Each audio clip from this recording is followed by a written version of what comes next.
What's going on, everyone? I'm just a typical, average American here today to react and learn about why Europeans are slimmer than Americans. So, as an American myself, I can definitely attest to the fact that we are very, very unhealthy. I mean, it's not even just my opinion. Statistically, this is just a fact. I mean, over 40% of us Americans are technically obese.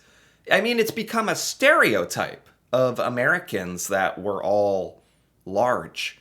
And I mean, we're obviously doing something wrong compared to the rest of the world.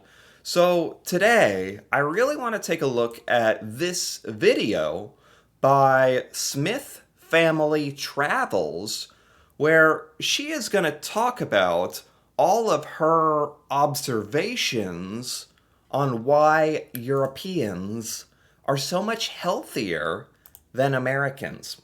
So let's take a look. I think this will be good.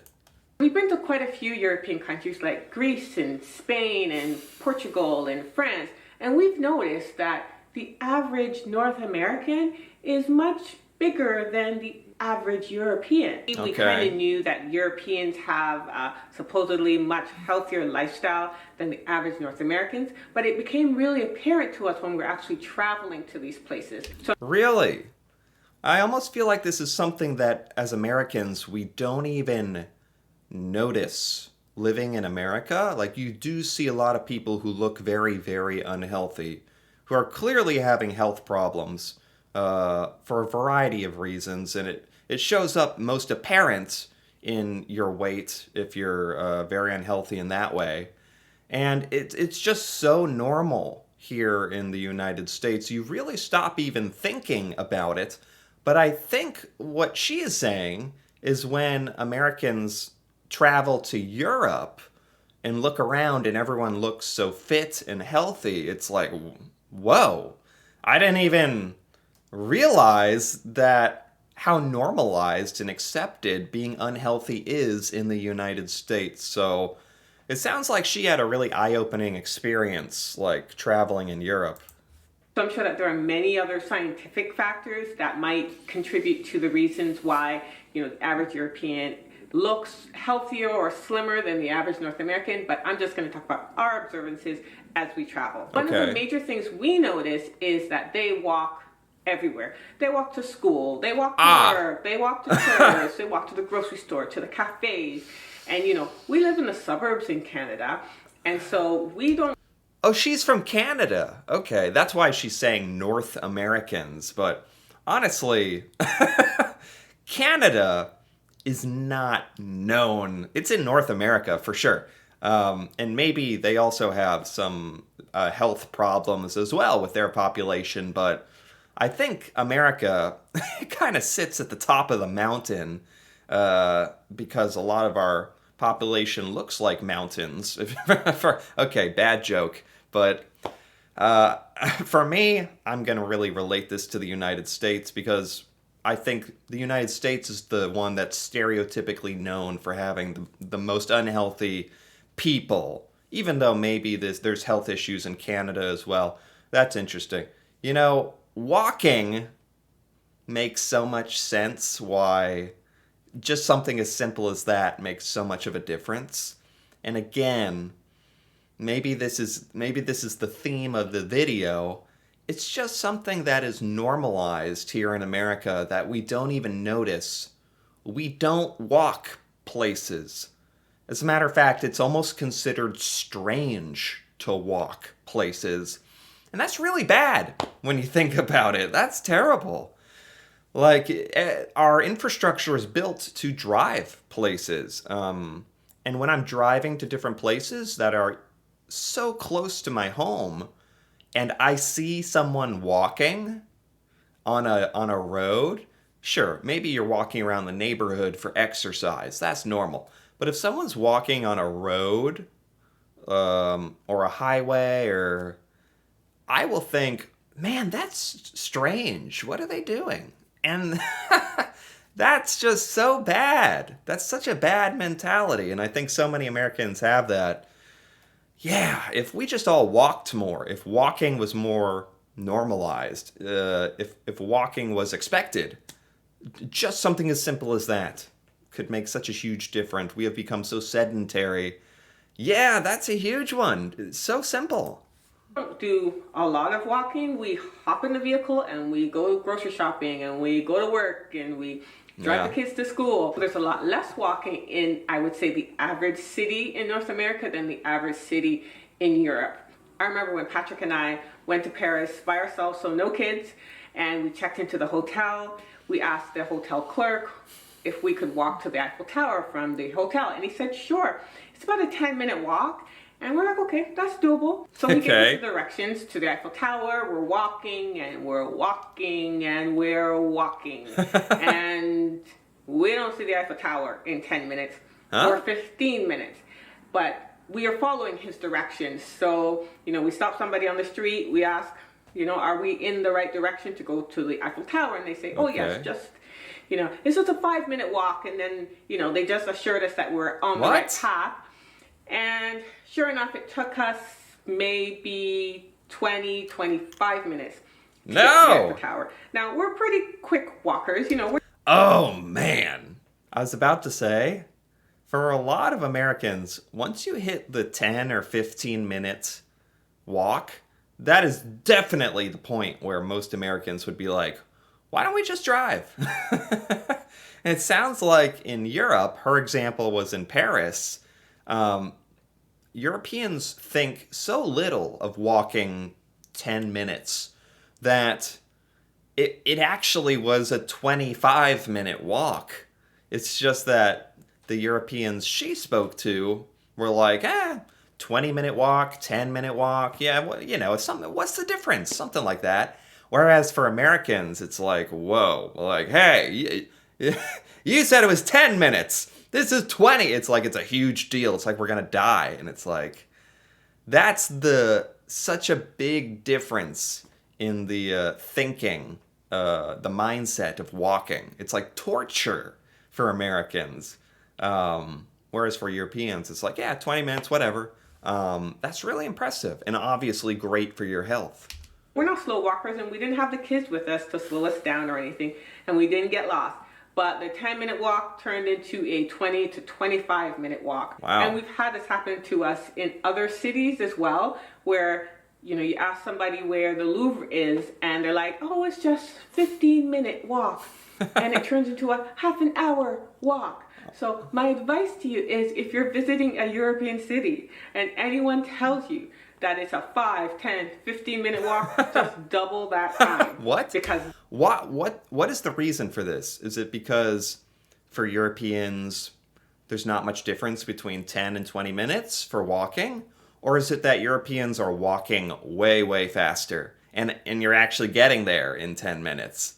Either way, I guarantee a lot of Americans who travel to Europe genuinely have problems walking places.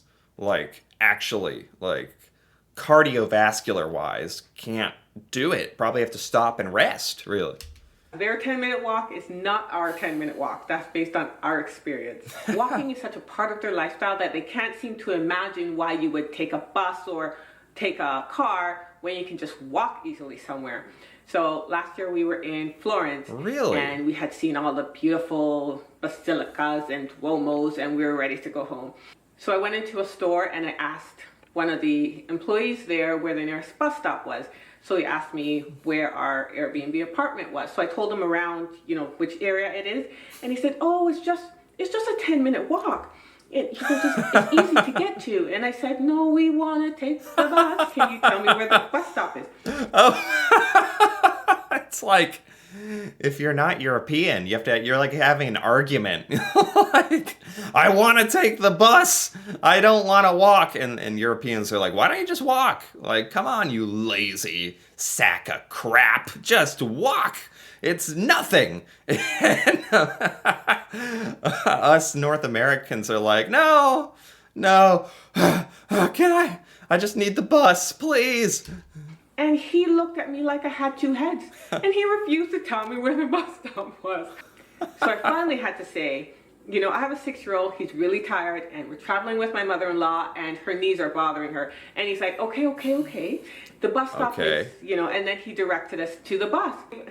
Oh my God, this person, this person's trying to one North American at a time get us in shape by not telling where the bus stop is. That's funny. So I walk out of the store and I'm dying with laughter, and I say to Patrick, can you believe the guy refused to tell me where the bus stop was because he wanted us to walk? And he must have thought, these Oh my lazy North God. Americans, they can't walk 10 minutes, and I knew it wasn't going to be a 10-minute walk. I knew it was going to be a 20-minute walk because we took the bus there. Right. And I knew that that was not a 2-minute bus ride, so it certainly couldn't be a 10-minute walk. But, I mean, the fact of the matter is, the point is, Europeans just have a different mindset. We're talking about the title of the video, why are Europeans slimmer than Americans? Why are you healthier? Just a different mindset, different culture. We've been focused on walking. So something so simple seems to make a world of difference. Different mind, just walking places. It's that simple. And it's also better for the environment and better for your body. And the other part of this discussion, I imagine, has to be diet. What Europeans are eating, right? That has to be the other side of this. When I think about Americans being unhealthy, I think the thing I really think about is how bad our food is and the kind of food we eat and the stuff that's in our food. There's a lot of stuff in our food that's illegal. It's illegal in Europe. You don't even have some of the preservatives and sugars and food dyes that are in our American food. And even putting that aside, I think just what we choose to eat. So I hope that's also part of this discussion. And another thing we observe is their small meals. There we go. Their meals are small. Every single meal is small. So remember the first time. There we go. So she's not talking about what Europeans eat, which is where my mind went. She's talking about the portion sizes. Of course, the portion sizes. See, my American brain can't even I can't wrap my mind around like, well, what is it? What is it that's wrong with the American culture that we're all dying? Our gigantic portion sizes. I have to admit, selfishly, I love how big our portions are. I love it. I mean, but I try to have some control and moderation. But for a lot of Americans, myself included, like the temptation is so real. How much you get when you order food at a restaurant or fast food, or how accessible it all is. And yeah, that's just something in our culture where I don't think that's changing anytime soon. I don't think any of this is changing, sadly. We're not all going to start walking and eating less. It's just, I think the only chance it has of actually happening for some Americans is looking at information like this and opening our minds to the possibility of what are Europeans doing? Okay, walking more and having smaller portions. Time we were in Rome, and it was just Patrick and me, and we stayed in a hotel with free breakfast. So I was like, okay, we're going to save some money. We can have the free breakfast. Well, Okay. a European-sized breakfast is very different from an American or Canadian-sized breakfast. You're not getting bacon, eggs, and toast, and waffles, and all that stuff. You're getting pastry and coffee. You might be able to get 2 pastries and coffee, and that is their breakfast. So it was quite Yeah, I mean, I'm not a huge breakfast eater in general. A lot of times I don't even bother with breakfast. But I'm a little strange. For Americans in general, we have a saying, breakfast is the most important meal of the day. I don't think that's even actually true scientifically. It's just like something that was taught to us. Most important meal of the day, and you better eat up. So most Americans are eating a huge hearty breakfast. Where it sounds like in Europe, it's like one little pastry, maybe, and some coffee. Surprised about that, but it kept me full for a few hours, and that was fine. And I also noticed, the portion sizes when you're in restaurants are very small. If you're getting spaghetti in Rome, you're not getting a huge plate. Wow. You're getting a small plate, and it actually. Look at this photo. Yeah, I mean, a lot of Americans would be shocked. And it's not good. We really need to change our mentality, because for a lot of Americans, we've been trained to eat not until we're satisfied, but until we're gorged, just stuffed. You gotta be so full, and then you're done. It's like, no, you can. Oftentimes, if you just eat a portion like this, which to me looks a bit small, it's true, and then you wait a few minutes, you'll feel pretty full. You'll feel good.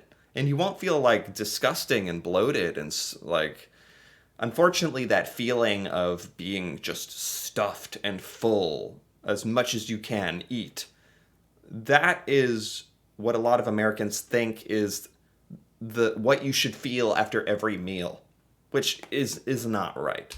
Actually fills you, but it's not a North American size portion. And I think also they linger when they eat.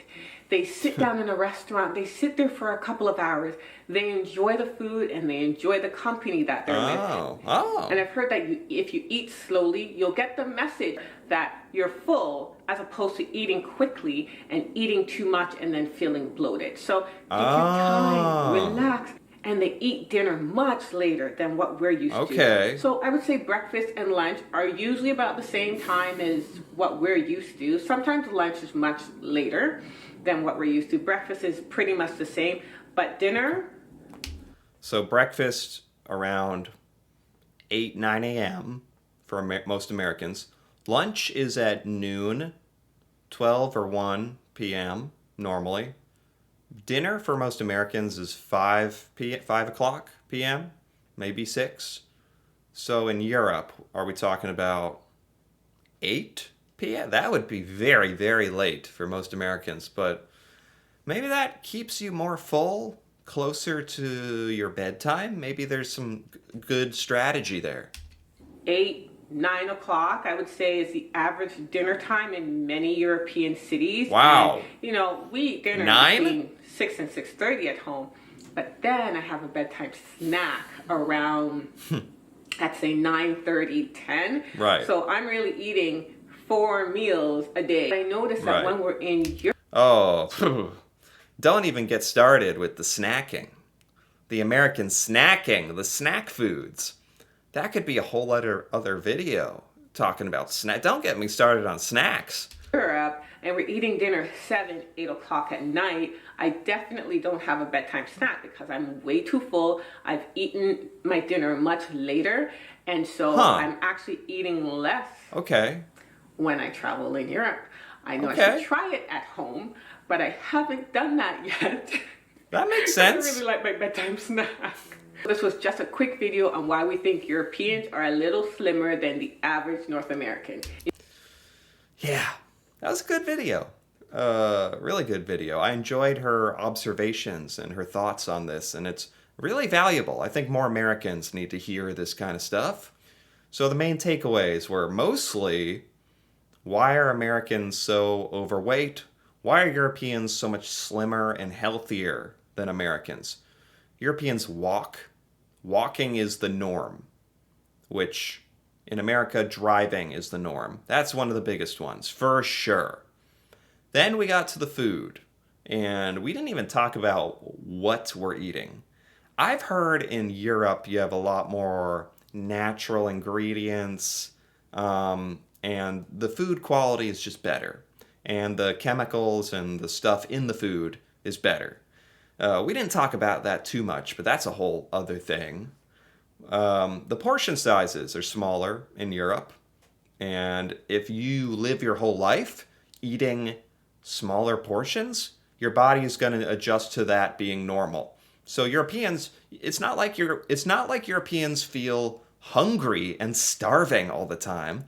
You're just used to normal portion sizes, which are smaller compared to Americans. We think they're small.